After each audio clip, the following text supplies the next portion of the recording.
এই কেন্দ্রসমূহে যে অস্ত্রের ব্যবহার অথবা টাকার ব্যবহার অনেকেই ধরা পড়েছে। অনেক মিসক্রিয়েন্ট যারা চিহ্নিত সন্ত্রাসী আছে তারা ধরা পড়েছেন, অস্ত্র ধরা পড়েছে এবং টাকা পয়সা যারা ব্যবহার করার জন্য যে উদ্দেশ্যে তারা সংগ্রহ করেছিল সেগুলো ধরা পড়েছে। আসন্ন নির্বাচনকে সামনে রেখে মূলত আমাদের সেনাবাহিনীর পক্ষ থেকে অতিরিক্ত সেনা সদস্য মোতায়েন সহ আমরা অনেকগুলো কার্যক্রম গ্রহণ করেছি। যেমন হচ্ছে কি আমরা আমাদের চেক পয়েন্ট অনেকাংশে বৃদ্ধি করেছি, আমাদের ফেন্সিং যে মেরামত করা হয়েছে, এছাড়াও আমাদের নিয়মিত টহল কার্যক্রম চালু রয়েছে এবং ক্যাম্পের আশেপাশে আমাদের অতিরিক্ত পরিমাণে টহল রয়েছে।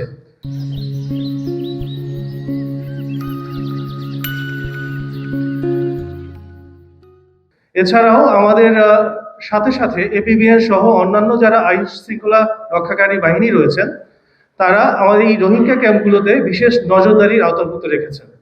সুতরাং আমরা নিশ্চিত আমরা সেনাবাহিনী সহ আমাদের অন্যান্য আইন শৃঙ্খলা রক্ষাকারী বাহিনী যারা রয়েছেন আমাদের সম্মিলিত প্রচেষ্টায় আমাদের এই রোহিঙ্গা ক্যাম্পগুলোর নিরাপত্তা বিধান সহ আসন্ন নির্বাচনে আমরা একটা সুন্দর, সুষ্ঠু এবং শান্তিপূর্ণ নির্বাচন করতে পারবো এবং রোহিঙ্গা যারা রয়েছেন তারা যেন আমাদের নির্বাচন প্রক্রিয়াকে কোনো প্রকার ব্যাহত না করতে পারেন সেদিকে আমরা সজাগ দৃষ্টি রাখবো।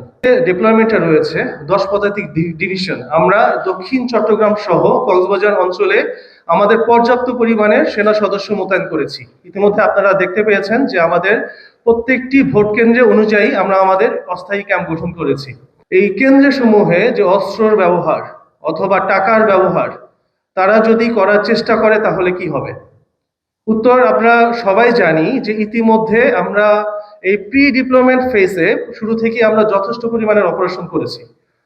অনেকেই ধরা পড়েছে, অনেক মিসক্রিয়েন্ট যারা চিহ্নিত সন্ত্রাসী আছে তারা ধরা পড়েছেন, অস্ত্র ধরা পড়েছে এবং টাকা পয়সা যারা ব্যবহার করার জন্য যে উদ্দেশ্যে তারা সংগ্রহ করেছিল সেগুলো ধরা পড়েছে। ত্রয়োদশ জাতীয় সংসদ নির্বাচন ও গণভোট 2026 উপলক্ষে 10 পদাতিক division in aid two civil পাওয়ারের আওতায় অসামরিক প্রশাসনকে সহায়তার লক্ষ্যে দায়িত্বপূর্ণ এলাকায় নিয়োজিত রয়েছে।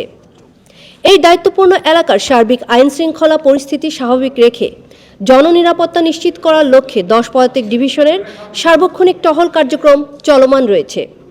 নিয়মিত টহলের পাশাপাশি গত 3 হতে 8 ফেব্রুয়ারি 2026 পর্যন্ত 10 পদাতিক ডিভিশন কর্তৃক অন্যান্য আইন শৃঙ্খলা রক্ষাকারী বাহিনীর সমন্বয়ে দক্ষিণ চট্টগ্রাম ও কক্সবাজার অঞ্চলের বিভিন্ন এলাকায় সর্বমোট 41টি যৌথ অভিযান পরিচালনা করা হয়। এসব অভিযানে চিহ্নিত শীর্ষ সন্ত্রাসী, মাদক ব্যবসায়ী, মাদকাসক্ত, ডাকাত সদস্য, কিশোর গ্যাং, চোরা কারবারি, রোহিঙ্গা সহ বিভিন্ন মামলার আসামি সহ সর্বমোট 51 জন অপরাধী সহ 1149 জন রোহিঙ্গাকে গ্রেফতার করা হয়েছে।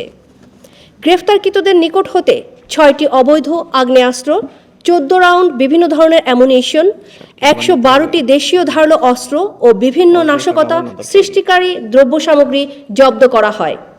এছাড়াও 8450 পিস ইয়াবা, 2309 লিটার দেশীয় মদ সহ বিভিন্ন মাদক সেবন দ্রব্যাদিও জব্দ করা হয়।